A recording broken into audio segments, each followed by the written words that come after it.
The midday sun beat down hard on the dusty streets of the small western town, and all around Sarah, life moved at a steady, indifferent pace. It was another ordinary afternoon for everyone else, but for her, it marked the end of everything she had known. The landlord's son handed her the eviction notice with the kind of detached coldness that only a man who'd never known real loss could muster. She barely heard his words, though she could read the spite in his eyes. "You've got 24 hours to leave." The paper crinkled in her hand as she stared at it, numb. Her fingers tightened around the notice, and her gaze fell to the crate of empty dishes that sat at her feet, the only remnants of the life she had once known. These dishes, inherited from her mother after she died of fever years ago, were all Sarah had left. They were a symbol of everything that had been taken from her: her parents, her home, her hopes for a future that now seemed so far out of reach. She was alone, truly alone for the first time in years. The townspeople passed her by without a glance, as if she were a shadow among them. Some were too busy with their lives to care, others too quick to judge. She wasn't blind to the whispers that followed her, the pity disguised as concern. "She's just another widow, isn't she?" one would say. "Poor thing, nothing left but those broken dreams," another would add. The cruelty wasn't overt, but it was there. Sarah had known it for years. And now, as she sat on the steps of the boarding house, all she could do was hold the crate close, try to convince herself that she wasn't invisible. But then she saw him. Across the street, leaning against a post outside the general store, stood a cowboy. His wide-brimmed hat shadowed his face. But even from this distance, she could feel his eyes on her, steady and piercing. Unlike the others, he didn't look away when their gazes met.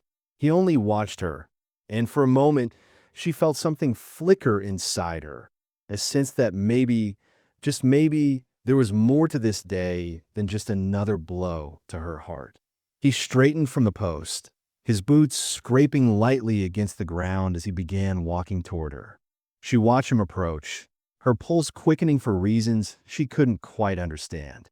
The man was tall, broad-shouldered, with a quiet, commanding presence. There was something about him that set him apart from the others. He didn't seem like the kind of man who would judge her or dismiss her as so many had. "Ma'am," he said when he reached her, tipping his hat. "I'm James Cole." His voice was low, rough from years of hard work and the dust of the open range. "I run a ranch out west, near the old mill. Could use someone to cook, mend, take care of things. There's a roof for you there. You be welcome." His words were simple, but they hung in the air, heavy with the weight of an offer she wasn't sure she should take. Sarah glanced at the notice again, the eviction still fresh in her mind. She had no family left, no place to go. She was a woman with nothing but a crate of broken dreams and the hope that she could find somewhere to belong. But could she trust him? She didn't know this man. What did he want with a widow like her? He could have any woman in this town. Why offer her something when he didn't have to? But the desperate ache in her chest, the weariness that seemed to settle into her bones, made it hard to think clearly. She had been running from one dead end to another for so long, and this was the first time in years that someone had offered her a chance, however uncertain it might be. He didn't wait for her answer right away. Instead, he gave her a moment of silence, as if waiting for her to make up her mind. His gaze softened then, and she noticed a flicker of something else in his eyes, a kind of pain, something that made her believe he understood loss as well as she did. "Look, I don't expect you to trust me," he added, as if reading her thoughts. "But there's a place for you, if you need it.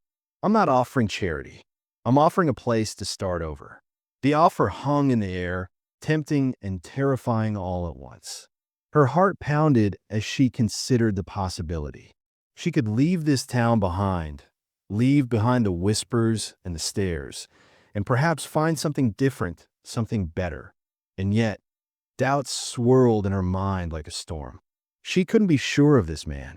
She couldn't be sure of anything, except that she was out of options. Her life had been defined by loss and struggle, and the thought of stepping into another uncertain future with a stranger was more than a little frightening. But as she met his gaze again, something in her stirred. She had nothing left but empty dishes and a heart full of scars. Maybe, just maybe, this man was offering her something she could no longer deny, a chance to rebuild, a chance to hope again. With a slow, reluctant nod, Sarah finally spoke. "I'll go with you." James gave a brief nod of his own, his expression unreadable but somehow relieved. Without another word, he turned, heading back to his wagon. Sarah followed him, carrying only the crate of dishes, her mother's dishes, clutched tightly to her chest. The ride ahead was uncertain, but for the first time in a long while, Sarah allowed herself to hope that it might lead to something more than just a future filled with loneliness and loss. As they climbed into the wagon, the sun dipped low, casting long shadows over the land. The sound of the horses' hooves on the dirt road was steady and soothing, and for a moment, Sarah felt herself relax. Maybe this wasn't the end of everything. Maybe it was the beginning. The journey to the ranch was long and quiet. The rhythmic clip-clop of the horses' hooves the only sound accompanying Sarah as she sat beside the cowboy, the evening sky stretching wide above them. The sun had dipped behind the mountains, casting a warm golden glow over the dusty trail, but the beauty of the landscape couldn't lift the heaviness in Sarah's heart. She clutched the worn crate of dishes, the only possession of her mother's that she had left, the sharp reminder of everything she'd lost.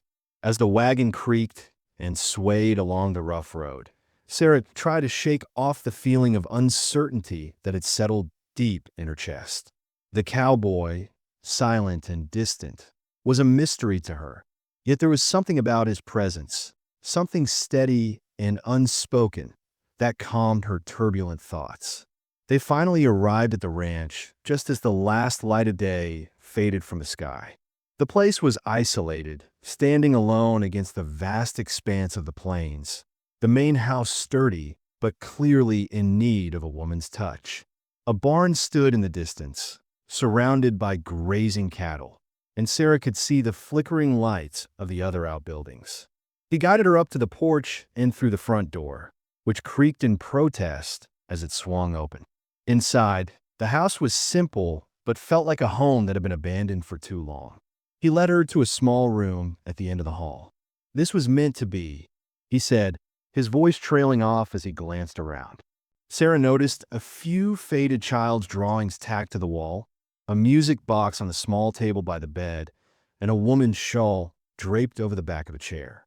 She stepped closer to the bed, her fingers brushing the worn wooden toy that lay on the nightstand. Her stomach twisted. The remnants of a lost family were everywhere. "Who lived here?" she asked softly, her voice almost a whisper, but the cowboy seemed to hear her. He turned away, his jaw tightening. "My wife and daughter," he said, his voice thick with grief. "They've been gone for a long time." Sarah's heart ached for him, for the sorrow she could see hiding in his eyes, but the quiet that filled the room seemed too heavy. She didn't know what to say, so she didn't speak at all, simply nodded in understanding. The next morning, he explained her duties: cooking, mending clothes, tending to the garden. It wasn't much, but it was something, and for the first time in a long while, Sarah felt the stirrings of purpose. As the day passed, she found herself settling into a rhythm. The ranch hands, two men who worked the land, were rough but kind. The older one, a gentle soul named Samuel, made her smile with his stories of his family. The younger one, Richard, was quieter, but he always had a nod or a wave for her when she passed by. At dinner, the cowboy barely spoke, but his eyes were on her the whole time, and his silent gratitude filled the space between them. As the days wore on, Sarah began to take pride in the house again. She dusted, cleaned, and rearranged the furniture, hanging curtains and setting the table with the old dishes. She cooked hearty meals, filling the ranch with the smell of fresh bread, stews, and preserves. The ranch hands started to relax around her, and her presence in the house seemed to bring it all to life again. She learned how to tend to the chickens, how to gather fresh eggs, and she even helped with the horses when the cowboy asked. Slowly, the weight in her chest lightened, though her curiosity about the man who had brought her here remained. One evening, she stood on the porch after dinner, her eyes tracing the horizon as the sun dipped low, painting the sky in shades of purple and orange. She heard him before she saw him, his voice low and broken as he spoke to the graves on the hill. She froze, heart thudding in her chest. She knew then that she was living in the shadow of a deep, unspoken grief, and the realization made her wonder whether she could ever fill the emptiness in his heart, or if she was merely a stand-in for a family that would never return. Weeks passed, and as the days blended into a comfortable routine, Sarah began to feel a sense of belonging she hadn't known in years. Her hands, once trembling with grief, now moved with purpose, washing dishes, mending clothes, preparing meals that filled the once barren kitchen with warmth and life. The empty dishes that had been a painful reminder of her losses slowly began to be filled again by preserves, bread, and hearty stews. The house, too, began to change under her careful attention. The smell of fresh linens filled the air, and the small touches she added, flowers on the table, colorful curtains, transformed the place from a cold, grieving house to a home. The ranch hands, who had initially kept their distance, began to warm up to her. Samuel, the older man, shared stories of his children and his wife, while Richard, the quieter one, would occasionally flash a small, shy smile when she passed by. Sarah began to feel more than just an outsider, and the weight on her shoulders, while still present, began to feel lighter. The cowboy, whose name she had learned was Cole, had never been openly unkind, but his silence and the constant shadow of grief that hung over him kept a wall between them. Yet, as the days went by, she noticed small changes. He would linger by the kitchen door while she worked, his eyes often on her hands as she kneaded dough or stirred a pot. And when he sat at the table for dinner, he would offer a brief but appreciative nod. His stoic demeanor remained, but there was a quiet gratitude in his eyes that spoke volumes. He had never spoken much about his past, but one evening, as the sun sank low and they sat side by side on the porch, he opened up. "I had a wife," he began, his voice rough, "and a little girl. My wife, she died giving birth complications. Then my daughter, she got sick. Fever took her. After that, I couldn't bear to change anything. I couldn't even fix the roof. I didn't want to. I was afraid to forget them." Sarah felt the ache in his words, and as he spoke, she realized that the house wasn't just a reminder of his lost family. It was a prison. His grief had kept him trapped in the past, unable to move forward, unable to find peace. Her own story unfolded next. She told him of the death of her parents, her forced marriage to a man who had died in a mining accident, leaving her with nothing but debt. "I've lost so much," she said quietly, "but I'm still here.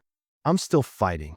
Their shared grief created a bond between them, a connection that went beyond the chores they shared. He began to open up to her more, slowly revealing pieces of himself. His favorite shirt that had a small tear she lovingly mended, his reluctance to sell off some of the old equipment that had been his father's. One evening, when the moon hung low in the sky, he took her out to the barn, showing her the horses. "You ever ridden?" he asked, his voice unexpectedly soft. She shook her head. "No," she replied. "Never had the chance." The next day, after work, he spent hours teaching her. At first, she wobbled, terrified that she'd fall off, but with his steady hand guiding her, she soon felt the rhythm of the horse beneath her, the wind against her face, and the world seemed a little less heavy. The cowboy's presence, his quiet strength, had begun to change her. She could see it in the way he watched her, the rare moments when his gaze softened, when he wasn't lost in the past. On a trip into town for supplies, she couldn't help but notice the way the townsfolk looked at them. Some of them, mostly women, were kind, offering nods of approval and warmth. But there were others who whispered behind their hands, their eyes full of judgment. Sarah tried to ignore them, but the weight of their gazes was hard to shake. One woman in particular, well-dressed and standing near the steps of the church, caught Sarah's attention. She watched them intently as they made their way to the wagon, her gaze sharp, calculating. Sarah couldn't shake the feeling that this woman was somehow connected to Cole, and the unease that had been growing inside her deepened. The woman's presence, along with the rumors that seemed to follow them, made Sarah wonder if she would ever truly belong. That evening, as she returned to the ranch with Cole, the unsettling feeling in her chest intensified. She didn't know why, but something told her that the arrival of the woman from town would change everything. The next day, the woman arrived at the ranch unannounced. Her sharp, piercing eyes swept over Sarah before settling on Cole. "I need to speak with you," she said, her voice cold, "in private." As Sarah watched from the doorway, she saw the tension in Cole's shoulders, the tightening of his jaw.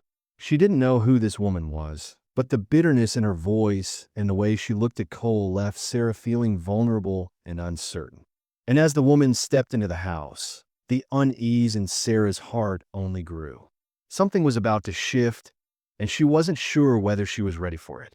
Margaret's arrival at the ranch was as sudden as it was unwelcome, her presence cutting through the quiet of the morning like a sharp knife. As she stepped into the house, her gaze flicked briefly over Sarah, then quickly returned to Cole. There was no warm greeting, no softening of the tense atmosphere, only the cold, hard edge of accusation in her voice. "You're replacing my sister," Margaret said, her words laced with an anger that surprised Sarah. This was her home. How dare you let another woman take her place? Cole stiffened, his hands clenched at his sides, but he didn't immediately respond. Sarah, caught off guard, took a step back, her heart thumping in her chest. The tension in the room felt like a weight pressing down on her, and she could feel the sharpness of Margaret's words like a slap to the face. Margaret's eyes, cold and unforgiving, swept over the house, her sister's house, lingering on the worn furniture and the faint traces of Sarah's influence. "I've come for the family heirlooms," Margaret added, her voice trembling with a mixture of grief and fury. "The things my sister left behind. You have no right to keep them." Sarah's stomach twisted. The dishes, the music box, the drawings on the walls, things that had given her a sense of belonging, suddenly felt like they didn't belong to her at all. They were Margaret's, and her presence made that clear. Cole remained silent, his face taut with emotion. Margaret's words cut through the air, but it wasn't just the anger that stung. It was the accusation that Sarah was somehow a substitute, a replacement. The empty space in Sarah's chest, the one that had once been filled with a desperate need for belonging, seemed to grow with each of Margaret's harsh words. "You're nothing more than a charity case," Margaret said, her voice dripping with scorn. "You have no family, no place. You're just here because you have nowhere else to go." The words hit Sarah harder than she wanted to admit, stirring up old insecurities she had buried deep inside. Her mind flashed to the many nights she had spent alone, scraping by, always just one step away from losing everything. She had never asked for pity, never wanted to be anyone's second choice, but Margaret's words brought it all to the surface. She started to withdraw, pulling back from the confrontation, but Cole's voice broke through the tension. "She brought life back here," he said, his voice low but firm. "She brought me back." His words surprised Sarah. He was defending her, standing up to Margaret, protecting her from the bitterness that had crept into the conversation. But Margaret wasn't done. Her eyes narrowed, and she let out a bitter laugh. "You think she's here because she cares about you?" she scoffed. "You think she's anything more than someone looking for a roof over her head? She's just filling the space your wife left behind." Sarah's breath hitched, and the room seemed to spin. The doubt that had been simmering beneath the surface suddenly bubbled up, and her mind flashed with thoughts of all the ways she was nothing but a replacement. She wasn't a wife. She wasn't a mother. She was simply a woman who had nowhere else to go, clinging to the only person who had offered her something that resembled stability. Her throat tightened, and she fought back the urge to cry, to let the hurt show. But she couldn't. Not in front of Margaret. Not in front of Cole. She could see it in his eyes, too. The flicker of doubt that seemed to flash before he quickly masked it with silence. The evening that followed was fraught with tension. Margaret stayed overnight, though Sarah could feel the heavy presence of the woman in every corner of the house. Margaret's words continued to echo in Sarah's mind, twisting themselves into something darker with each passing hour. She tried to keep her distance, retreating into herself, but every time she looked at Cole, she saw the silent struggle in his eyes. He hadn't said anything to counter Margaret's accusations. Did he agree? Did he see her as just someone to fill a void? The more she thought about it, the more the walls inside her heart seemed to close in. She couldn't be a substitute for someone else's memory, could she? She wasn't sure anymore. Late that night, as Sarah sat alone on the porch, she overheard part of a conversation. Margaret's voice was low, but the words cut through the stillness. "You'll never truly love again, you know," Margaret said, her voice thick with bitterness. "You're just afraid of being alone, and that's why you brought her here. But you'll never love her the way you love Claire. You can't." Sarah froze, her heart hammering in her chest. She wasn't supposed to hear that. She wasn't supposed to know that doubt had taken root in Cole's heart, that he might not truly see her as someone who could replace the wife he'd lost. The silence that followed Margaret's words seemed deafening.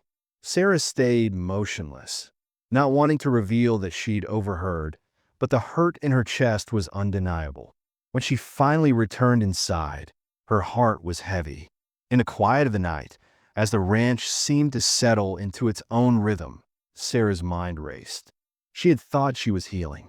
She had thought that maybe she was more than just someone who had been given a place to stay. But now she wasn't sure. And as the night wore on, her thoughts became clearer. Maybe it was time to leave. She had no place here, not really. She wasn't the woman Cole had loved, and she wasn't the mother he had lost. What she had come to believe was a second chance. Was it really just an illusion? The next morning, as the first light of day broke over the horizon, the weight of the decision hung heavy in Sarah's mind. She couldn't stay in a place where she was just a shadow of someone else. Could she? The answer, she realized, was clear. She was going to leave. But as she quietly began to gather her things, she heard a knock at the door. The sound of the world was shifting again, and Sarah wasn't sure what it would bring. The future was uncertain, and for the first time, she didn't know where she belonged. Despite the gnawing doubts that had begun to take root in Sarah's heart, she couldn't bring herself to leave. The thought of abandoning the ranch, of walking away from the only place that had ever felt like a home, was unbearable. It wasn't just Cole, though his quiet strength had pulled her in. It was the land itself, the house, the rhythm of life she had begun to find in the daily chores. She had started to care about the work, about the animals, about the very earth that lay beneath her feet. And if she left now, it would all slip away, just like everything else in her life had slipped through her fingers. So, she stayed, though her heart ached with the quiet tension that now lingered in the air between her and Cole. She had begun to see the ranch for what it truly was, a place struggling to survive, weighed down by debt and the past, by memories of a life that couldn't be brought back. But as the days wore on, Sarah realized that the more she understood the ranch's troubles, the more she felt the urge to fight for it. It wasn't just about saving the house. It was about saving the future. Sarah's skills, which she had never seen as anything more than a means to get by, began to shine through. She could read and write well, something rare for a woman of her time. And her ability to do figures, to make sense of the numbers, became the key to understanding just how badly the ranch had been mismanaged. She began to look over the accounts, poring over the books that Cole had kept, and it didn't take long for her to realize that he had been cheated. The cattle prices were inflated, the supply costs were too high, and the merchants who had been providing for the ranch were taking advantage of him. The realization struck her like a bolt of lightning. This was no ordinary financial mess. This was a deliberate attempt to bleed him dry. Cole had been struggling alone for far too long, too proud to ask for help, and now his pride was going to cost him everything. As much as she hated to admit it, Sarah knew that this was where she could help. She wasn't just a woman in a kitchen anymore. She was a partner, someone who could make a difference. But Cole's pride was a stubborn thing, and at first, he resisted her ideas. He was too proud to let her step in and handle the business side of things, convinced that it was his burden to bear. "I've got this," he insisted, brushing off her suggestions. "I've managed this long. I'll manage a little longer." But Sarah refused to give up. She wasn't going to let the ranch slip away, not without a fight. She went into town anyway, meeting with merchants, renegotiating prices, and starting to establish a direct line to the army fort, where they could sell their cattle and supplies without going through middlemen. It wasn't easy. Many of the townsfolk looked at her with skepticism, some even with disdain, simply because she was a woman stepping into what had always been a man's world. But Sarah wasn't deterred. She took the ridicule in stride, quietly building her case and finding ways to prove that she wasn't just a woman who could cook and mend clothes. She was capable of running a business.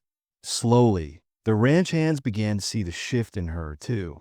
Samuel and Richard, who had initially seen her as just a helper, now looked at her with new respect. They saw how hard she worked, how determined she was to make a difference, and they rallied behind her. Samuel, ever the kind soul, offered to help her with the marketing, delivering her goods to the army fort. Richard, who had always been the quieter one, began to pitch in with the repairs around the ranch, fixing fences and tending to the horses, supporting her efforts in every way he could. It wasn't long before Cole started to see her as more than just a helper, more than just someone who cooked his meals and mended his clothes. She was a true partner, someone who understood the land, understood the ranch's needs, and who had the strength to push through the barriers that had kept him stuck in the past. One evening, after a long day of work, Cole stopped her as she was heading into the house. He took her hands in his rough fingers gentle against her skin. "Why are you doing this?" he asked, his voice soft but full of questions. His gaze searched hers, as though trying to understand the quiet strength that had emerged in her. She didn't hesitate. "Because this is the first place I've ever felt like I belong," she said, her voice steady. "This is the first place that feels like home. And you." She stopped herself, feeling the heat rise to her cheeks. "You're the first person who has truly seen me. Not just what I've lost, but who I am. I'm not just a woman trying to survive anymore. I'm fighting for this, for us." Cole's eyes softened, and for the first time, she saw something other than grief in them. He stepped closer, his voice barely above a whisper. "You're not just a replacement," he said, his words heavy with meaning. "You're the reason I remember how to live." The raw emotion in his words sent a shiver through her, and for a moment, she thought he might kiss her. But before they could move any closer, they were interrupted by one of the ranch hands, who came rushing in with news. There was a new development, news from the bank. The foreclosure date had been moved up. Instead of having 60 days, they now had only 1 week to raise the money to save the ranch. The weight of the news fell between them like a stone, crushing the hope they had built. They had so little time, and it seemed like everything they had worked for, everything they had fought for, might slip through their fingers. But Sarah refused to give up. She wasn't going to let it end like this. They had 1 week, and in that time, she would do whatever it took to save the ranch, even if it meant sacrificing everything. The news from the bank hit them harder than anything that had come before. But Sarah knew there was no time to dwell in despair. They had only 1 week to come up with the money, a task that seemed insurmountable, especially with the odds stacked against them. Sarah's heart raced as she tried to process the enormity of the situation. The bank had given them 60 days before, but now the deadline was drastically shortened, leaving them with only a handful of days to secure what they needed to save the ranch. She could see the weariness in Cole's eyes, the same weariness that had haunted him ever since the death of his wife and daughter. But now it was tinged with a new kind of fear, the fear of losing everything he had worked for, everything that still held meaning in his life. "We don't have enough time," he muttered, his voice raw. "I don't know if we can do it, Sarah. We're already stretched too thin." Sarah could hear the defeat in his words, and for the first time, she saw the cracks in his facade. The walls he had so carefully built around his heart were starting to crumble. But Sarah wasn't ready to give up. She couldn't be. She had found something here, something she hadn't even known she was looking for. The ranch, this place, Cole, it all felt like home, a place where she could finally put down roots, where she could build a future instead of simply surviving. "We're not giving up," Sarah said, her voice steady, though her heart was beating wildly in her chest. "We're going to fight for this. We're going to fight for you, for this place." Cole looked at her, his eyes searching hers, and for a brief moment, she could see the flicker of something, hope, maybe, or the barest glimmer of belief. But he was still skeptical, still burdened by the weight of past failures. Sarah wasn't deterred. She didn't have all the answers, but she knew one thing for certain. They couldn't do this alone. The ranch had always been a solitary place, just Cole and the land. But Sarah knew that if they were going to save it, they needed the community. They needed to rally the people around them, to show them that this ranch wasn't just some piece of property. It was a lifeline, a symbol of the strength and perseverance that defined their way of life. But getting the community to stand with them wouldn't be easy. The town had been indifferent to Cole's struggles for years, and Sarah knew that some would see it as a lost cause, a fight that was already over before it had begun. Still, she pressed on. She started making plans, talking to everyone she could. She reached out to Samuel and Richard, the ranch hands who had become more than just workers. They had become friends, people who believed in the ranch, in the land, in the dream that Cole had once had for this place. Samuel, ever the optimist, was quick to join the fight, offering to help with the harvest and any repairs that needed to be done. Richard, though quieter, showed his support by volunteering to take cattle to the army fort, where they could sell directly and avoid the inflated middleman prices. Sarah knew they would need every bit of help they could get, and she wasn't afraid to ask for it. She had been raised to believe in the strength of community, and she had no intention of letting that belief go now. The days that followed were long, grueling, filled with hard work and even harder decisions. The harvest was in full swing, but there was still so much to do. The barn needed repairs, the fences had to be mended, and there were cattle to be gathered. The pressure was mounting, but Sarah could see that the ranch hands, though exhausted, were committed to the cause. They weren't just working for Cole anymore. They were working for something bigger, something that brought them all together. It wasn't just about saving a ranch. It was about proving that they could still fight for what mattered, even when everything seemed stacked against them. But time was running out. Every day that passed brought them closer to the deadline, and still, they hadn't raised enough money. The bank's representatives had been firm when they had visited, leaving no room for negotiation. If they didn't pay the full amount by the end of the week, the ranch would be lost. Sarah didn't know where to turn next, but she refused to give in to despair. That night, as she and Cole sat together on the porch after a long day, the silence between them was heavy. "What if we don't make it?" Cole asked, his voice quiet but filled with a vulnerability Sarah hadn't heard before. She could see the exhaustion in his face, the toll the past few weeks had taken on him. The weight of his wife's death, the loss of his daughter, and now the looming threat of losing the ranch. It was all too much. "We will," Sarah said firmly, though her heart was heavy with uncertainty. "We can't let go of this now." She took a deep breath, steadying herself. "I won't let you give up. Not now." The next morning, as Sarah stood in the kitchen, preparing another batch of preserves to sell, she was struck by an idea. They hadn't explored all their options yet. There was a nearby army fort that bought supplies, food, livestock, goods, and Sarah realized that they could sell directly to them. bypassing the merchants who had been charging them inflated prices. If they could sell their goods, they might be able to raise enough money to cover the shortfall. It was a long shot, but it was a shot nonetheless. The more Sarah thought about it, the more she knew it was their best option. They could sell the preserves she had been making, the fresh bread, and even some of the cattle they had been raising. If they could get a shipment to the fort in time, they might just make it. She brought the plan to Cole, and though he was hesitant at first, he agreed to try. Together, they loaded up the wagon with their goods, the ranch hands pitching in to help, and they set off for the fort. The journey was long, and there were moments when the weight of their situation seemed to crush them. But Sarah's determination kept them moving forward. When they finally arrived at the fort, they were met with a warm reception from the officers, who were eager to purchase their goods. But there was one final hurdle to overcome: the price.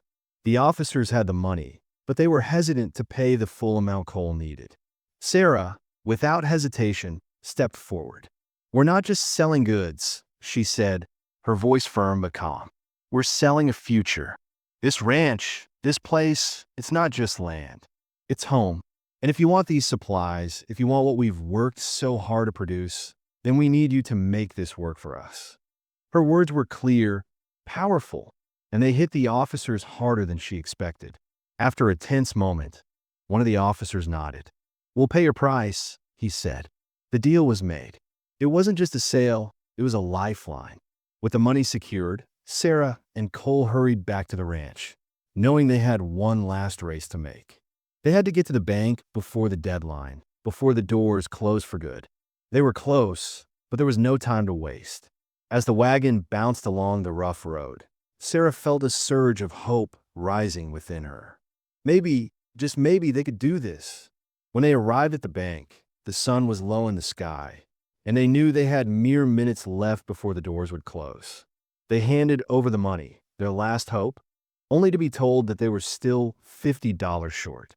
Sarah's stomach dropped. It wasn't enough. But just as she was about to make the ultimate sacrifice, offering her mother's dishes, the only thing she had left, something miraculous happened. Samuel and Richard, the ranch hands, stepped forward. They had pooled their wages together, and Margaret, too, had quietly added her contribution. The amount was enough. The ranch was saved. The weight of it all hit Sarah like a wave, and she collapsed into Cole's arms, tears streaming down her face. They had done it. Together. They had fought for their home, for their future. But there was more to come, something Cole had yet to say. "There's something I need to ask you," he said, his voice thick with emotion. And as they stood there, on the edge of a new beginning, Sarah knew that the fight wasn't over yet. There was still one more battle to win. "Then stay with me," he said simply, the words carrying more meaning than any grand gesture could. "Stay forever. Not as someone who's helping me, but as my wife, my partner." Sarah's heart swelled, and she felt tears prick at the corners of her eyes. It wasn't a grand declaration, but in that moment, it was everything. It was the promise of a future that they would build together, of a family that would rise from the ashes of all the things they had lost. With a soft laugh, Sarah nodded, her voice thick with emotion. "Yes," she whispered, "yes, I will." In the quiet of that moment, as the sun dipped lower and the stars began to appear, Sarah and Cole knew that they had crossed a threshold, one they would never turn back from. The road ahead was uncertain, but they had each other, and that was enough. They climbed out of the wagon together, their hands still clasped tightly, and walked into the house. The space that had once been cold, lonely, and filled with remnants of the past now felt warm, full of promise. Sarah had worked so hard to fill the empty dishes with food, but now she realized that there was so much more to fill those dishes with: love, laughter, and hope. Their first evening as a couple was quiet but meaningful. The ranch hands, knowing what had transpired, gave them space to settle in, but Samuel and Richard had already been busy, making sure the house was ready. The table was set, the kitchen warm with the scent of fresh bread and stew, and the simple beauty of the moment made Sarah feel as though she had finally arrived at the place where she was meant to be. The next day, the two of them were married. It wasn't a grand affair. There were no expensive dresses or lavish celebrations, but it was perfect in its simplicity. The townsfolk, the ranch hands, and Margaret, who had softened after seeing the way Sarah had turned the ranch into a home again, gathered to witness the union.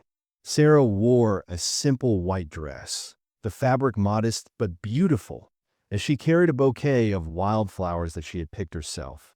The ceremony took place beneath an old oak tree, the very tree where Sarah had first felt the weight of Cole's grief all those months ago. Now, it was the place where they began their new life, a symbol of the strength they had found together. The vows they exchanged were simple but profound, promises of love, loyalty, and the willingness to face whatever came their way, side by side. Afterward, there was a small reception at the ranch, filled with food, laughter, and music. The ranch had never felt so alive. As the evening wore on and the stars twinkled above, Sarah couldn't help but marvel at how far they had come. From the empty dishes and broken dreams that had brought her here to the joy and warmth of this moment. The community had come together to celebrate their love, and in that celebration, Sarah realized that she had found something she never thought she would: family. In the months that followed, Sarah's life continued to blossom. The ranch became even more vibrant, the garden she had started now full of flowers and vegetables. They worked together, side by side, learning and growing. They were no longer just surviving. They were building something lasting, something that would carry them into the future. As the seasons changed, so too did their lives. Sarah found herself pregnant with their first child, a sweet surprise that filled her heart with hope for the future. The child's room was carefully prepared, honoring the past with memories of Cole's lost family, but also welcoming the future, a future that was full of promise. On an evening when the air was warm and the stars above seemed to shine just for them, Cole rested his hand on Sarah's growing belly as they sat together on the porch. Sarah looked out at the grave markers on the hill, the ones that had once haunted her. Now, they no longer felt like a burden. They were peaceful, part of the land that had brought them together. The new grave markers beside them, the ones they had planted for their family, were covered in flowers, a symbol of the new life they had created. Sarah's gaze lingered on the graves for a moment before she looked at Cole, her heart full of love and gratitude. "I came here with nothing but empty dishes and broken dreams," she said softly. "But now I have everything." Cole smiled, his eyes soft with affection. "You brought everything that matters," he replied, his voice full of love. "You brought love back to this land." And as they sat there, hand in hand, watching the sun set over the ranch they had saved, Sarah knew without a doubt that they had built something beautiful, a family, a home, and a future full of love. The dishes, once empty, were now filled, not just with food, but with memories, laughter, and the promise of a life that had been born from their shared strength. Together, they had created something that would last forever. As they watched the sunset, their hands intertwined, they knew they had come full circle, and the journey they had started so long ago had led them exactly where they were meant to be. She'd owned nothing but empty dishes. He'd given her a home. Together, they'd built a family and filled those dishes with a lifetime of love.